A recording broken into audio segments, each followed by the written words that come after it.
2020-21 ଶିକ୍ଷାବର୍ଷ ପ୍ରଥମ କାଳାଂଶ ଚତୁର୍ଥ ସାମାଜିକ ଛୁଟିରେ ତ ଆମେ ସବୁ ବୁଲିଲେ, ପାଠ ବି ପଢ଼ିଲେ। ବର୍ତ୍ତମାନ ଗୋଟେ ଜିନିଷ ଆମେ ଲକ୍ଷ୍ୟ କରିବା, ଯେତେବେଳେ ଆମେ କୌଣସି କାମ କରନ୍ତି ଯଦି ଅନ୍ୟମନସ୍କ ଆମେ ହୁଅନ୍ତି, ତେବେ ଆମର କ'ଣ ଅସୁବିଧା ହେଇଥାଏ ଦେଖିବା। ତୁମ ପାଖରେ ପେନସିଲ୍ ଥିବ, ଛୁରୀ ବି ଥିବ, ବ୍ଲେଡ଼ ବି ଥିବ। ବ୍ଲେଡ଼ ଆମେ କାଟନ୍ତି ପେନସିଲ୍। ବର୍ତ୍ତମାନ ମୁଁ ପେନସିଲ୍ଟା କାଟୁଛି, ଲକ୍ଷ୍ୟ କରିବ। ଲେଖିବା ପାଇଁ ହେଲେ ପେନସିଲ୍ କାଟିବା ନା, କାଟିଲେ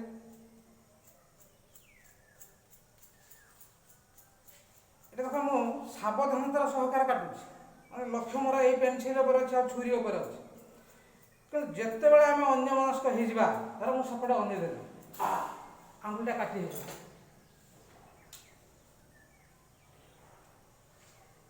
ଦେଖ କେତେ ଗୁଡ଼ିଏ ରକ୍ତ ବାହାରିଗଲା, ଠୋପା ଠୋପା ହେଇକି କେତେ ରକ୍ତ। କାହିଁକି ଏମିତି ହେଲା? ପେନସିଲ୍ କାଟିବା ସମୟରେ ମୁଁ ଟିକେ ଅନ୍ୟମନସ୍କ ହେଇଗଲି, ରକ୍ତ।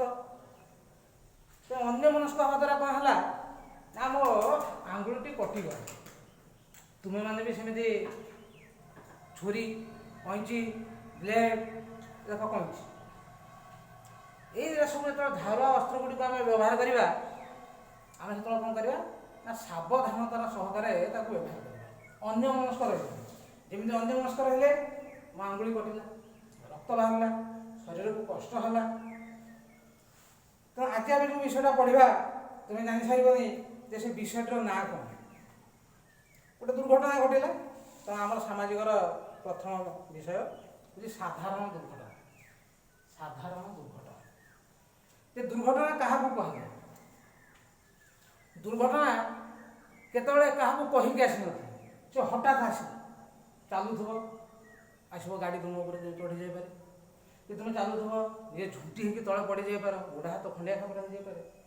ଏହାକୁ କୁହାଯାଏ ଦୁର୍ଘଟଣା। ତାର ଡେଫିନେସନ୍ କ'ଣ? ହଠାତ୍ ଯେଉଁ ସବୁ ଘଟଣା ଘଟି ଆମର କ୍ଷତି କରିଥାଏ ଓ ଆମକୁ ଦୁଃଖ ଦେଇଥାଏ, ତାହାକୁ ଦୁର୍ଘଟଣା କୁହାଯାଏ। ପେନସିଲ୍ କାଟିଲି, ମୁଁ ଜାଣିଥିଲି କି ମୋ ଆଙ୍ଗୁଳି କଟିବ ବୋଲି, ଜାଣିନଥିଲି।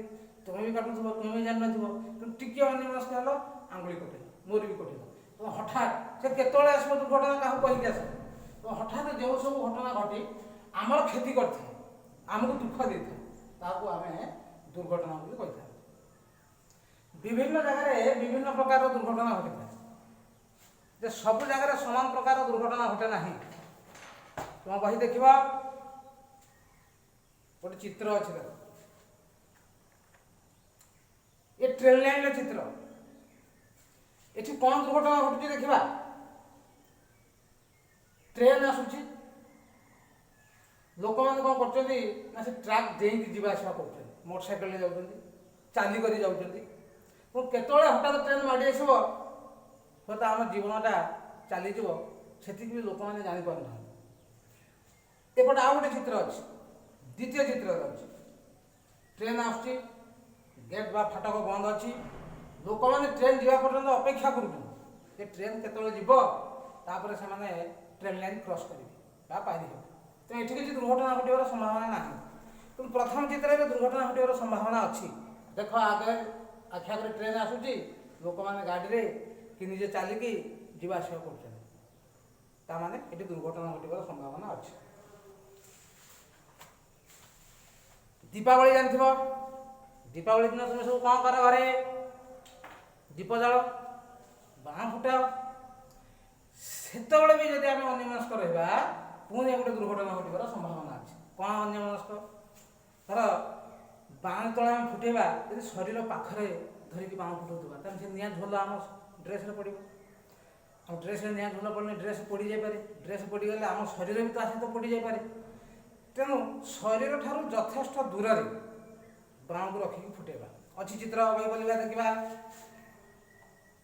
ଏଇ ଦେଖ, ଏଠି ଚିତ୍ର 1 ନମ୍ବର କରେ ନିଜ ପାଖାପାଖି, ମାନେ ଶରୀର ପାଖାପାଖି ଚାରିକର ପିଲାମାନେ ଠିଆ ହେଇକି ଏଠି ଝରାବତୀ ଫୁଟୁଛନ୍ତି ବା ବାଣ ଫୁଟୁଛନ୍ତି। ଯାହାଫଳରେ ଏଠି କ'ଣ ଦୁର୍ଘଟଣା ଘଟିପାରେ? ତାଙ୍କ ଦେହରେ ନିଆଁ ଲାଗିଯାଇପାରେ, ପିନ୍ଧିଥିବା ପୋଷାକ ନିଆଁ ଲାଗିଯାଇପାରେ, ତାଙ୍କ ଶରୀର କଷ୍ଟ ହେବ।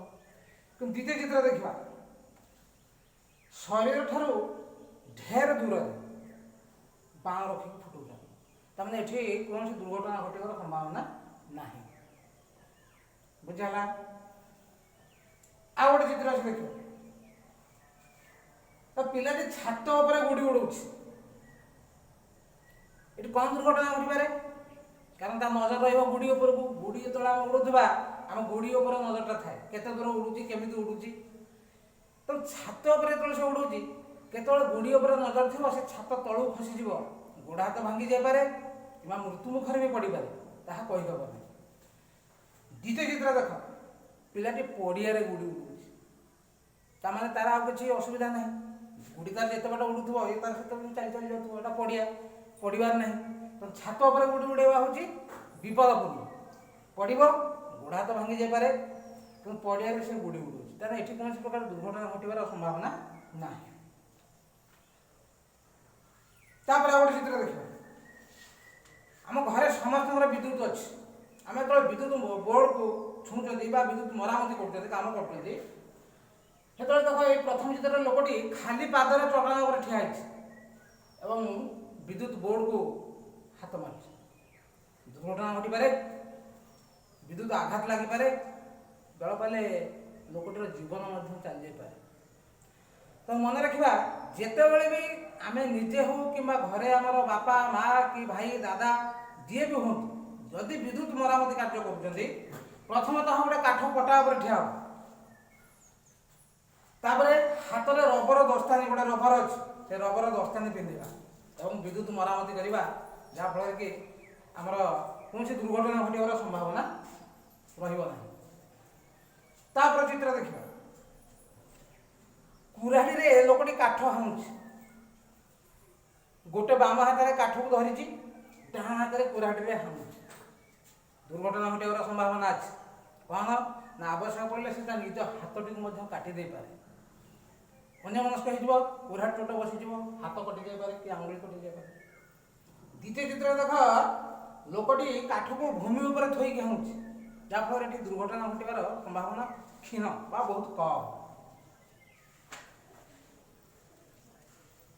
ବସ୍ରେ ଆମେ ମାମୁଁ ଘରେ ଯାଉଥିବା, ଦେଖ ବସ୍ରେ ବେଳେବେଳେ ଠେଲା ପେଲା ପୁରା ଭିଡ଼ ଭିତରେ ଲୋକମାନେ ଯିବା ଆସିବା କରନ୍ତି। କିଛି ଲୋକ ଅଛନ୍ତି, ସେମାନେ ବସ୍ର ଛାତ ଉପରେ ବି ବସିକି ଯିବା ଆସିବା କରନ୍ତି। ତ ଛାତ ଉପରେ ଲୋକ ବସିଛନ୍ତି, ଏଠି ଦୁର୍ଘଟଣା ଘଟିବାର ସମ୍ଭାବନା ଅଛି। କେତେବେଳେ ବସ୍ ଛାତରୁ ତଳକୁ ଗଡ଼ି ଯାଇପାର, ନିଜ ଉପରେ ବସ୍ ଚକ ମାଡ଼ି ଯାଇପାରେ କିମ୍ବା ଇଲେକ୍ଟ୍ରିକ୍ ତାର ତୁମ ଉପରେ ବାଜିପାରେ। ତେଣୁ ଏଇଟା ନିରାପଦପୂର୍ଣ୍ଣ ଯାତ୍ରା ନୁହେଁ। ଅର୍ଥାତ୍ ବସ୍ରେ ଯଦି ଯିବା, ଦ୍ୱିତୀୟ ଚିତ୍ର ଅନୁଯାୟୀ ଯିବା, ବସ୍ ଭିତରେ ବସିବା, ଆରାମରେ ଯାଇପାରିବା। ଏଠି କୌଣସି ଦୁର୍ଘଟଣା ଘଟିବାର ସମ୍ଭାବନା ନାହିଁ। ସମସ୍ତଙ୍କ ଘରେ ମୋବାଇଲ ଫୋନ୍ ଅଛି। ତେଣୁ ଲକ୍ଷ୍ୟ କରୁଥିବ ପିଲାମାନେ, ଆମେ ଯେତେବେଳେ ଗାଡ଼ିରେ ଯାଆନ୍ତି, ରାସ୍ତାରେ ଲକ୍ଷ୍ୟ କରୁଥିବ, ଜଣେ ଜଣେ ଅଛନ୍ତି ମୋବାଇଲଟାକୁ ଏମିତି କାନ୍ଧରେ ଗେଞ୍ଜି ଦେଇଥିବେ, ଯେ ଗାଡ଼ି ଚଲାଉଥିବେ, କଥା ହେଉଥିବେ, ଗାଡ଼ି ଚଲାଉଥିବେ। ତାହେଲେ ସେଠି ଅନ୍ୟମନସ୍କ ସେମାନେ ହେଲେ ଦୁଇଟା କାମ ଆଟ୍ ଏ ଟାଇମ୍ କରୁଛନ୍ତି, ଗାଡ଼ି ଚଲାଉଛନ୍ତି ପ୍ଲସ୍ ମୋବାଇଲରେ କଥା ହେଉଛନ୍ତି। ତେଣୁ କେତେବେଳେ ଅନ୍ୟମନସ୍କ ହେବେ ଯେ ଗାଡ଼ି ଆଉ କାହା ଉପରେ କୁଟି ଦେବେ, କି କେଉଁ ବଡ଼ ବଡ଼ ମୋଟରସାଇକେଲ, ବଡ଼ ଟ୍ରକ୍ କି ବସ୍ ସହିତ କୁଟି ଦେଇପାରନ୍ତି, କିମ୍ବା ପାଦରେ ଚାଲୁଥିବା ଅନ୍ୟ ଲୋକଙ୍କୁ ନେଇକି କୁଟି ଦେଇପାରନ୍ତି, ଯାହାଫଳରେ ଦୁର୍ଘଟଣା ଘଟିବାର ସମ୍ଭାବନା ଅଛି। ଦେଖ ଚିତ୍ରରେ ଲୋକଟି ଗାଡ଼ି ଚଲାଉଛି ଗୋଟେ ହାତରେ, ଆଉ ଗୋଟେ ହାତରେ ମୋବାଇଲ ଫୋନରେ କଥାବାର୍ତ୍ତା କରୁଛି।